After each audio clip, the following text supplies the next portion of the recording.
Bonjour. En ce 10 mai, nous sommes à la veille d'un début du déconfinement, mais les rassemblements, pour autant, ne sont pas encore autorisés. Vous avez pu entendre toutes sortes d'opinions à ce sujet.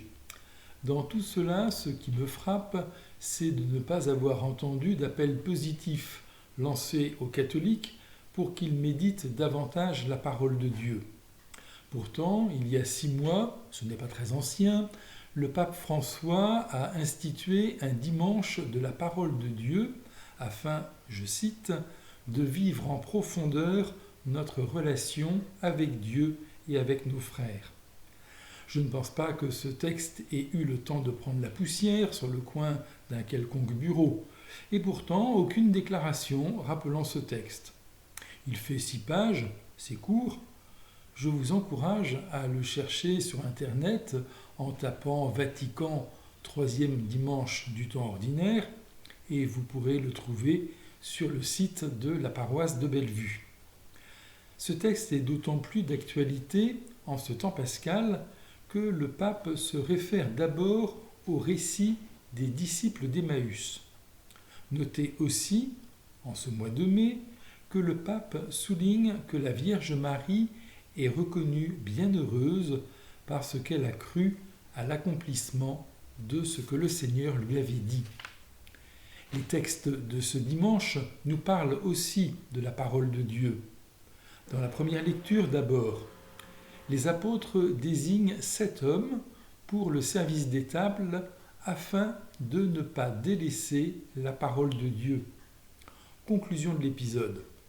La parole de Dieu était féconde et le nombre des disciples multiplié fortement. Quelle belle situation. Peut-être l'avons-nous oublié. Dans la deuxième lecture, on voit que pour Saint Pierre, le Christ est pierre d'achoppement chez ceux qui refusent d'obéir à la parole de Dieu. Enfin, dans l'Évangile, Jésus, dans un discours d'adieu, promet sa présence à ses disciples au-delà de son départ. Voilà qui nous intéresse. Sur sa présence, que dit le Christ ? Il parle d'un chemin pour aller vers lui, et ce chemin, c'est lui-même, lui, le Verbe de Dieu, la parole faite chair. Jésus, dans cet enseignement, se présente aussi comme étant le chemin, la vérité et la vie. Plus exactement, Jésus déclare « Moi, je suis le chemin, la vérité et la vie ». Dans ce « moi, je suis », il faut reconnaître que Jésus reprend le « je suis » de Dieu à Moïse dans le buisson ardent. Poursuivant son enseignement, Jésus affirme sa communion avec le Père. « Je suis dans le Père et le Père est en moi ». C'est parce que Jésus, le Fils de Dieu, vient de Dieu qu'il peut parfaitement nous parler du Père, nous parler de Dieu. Il est son expression parfaite, la pleine révélation. C'est pourquoi il nous livre la vérité parfaite sur son Père.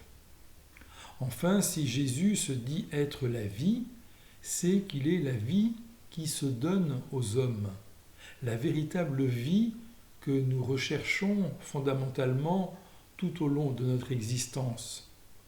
Jésus demande de croire au moins à cause des œuvres qu'il accomplit. Son œuvre, c'est de nous donner la vie. Bonne méditation sur cet évangile et bonne semaine.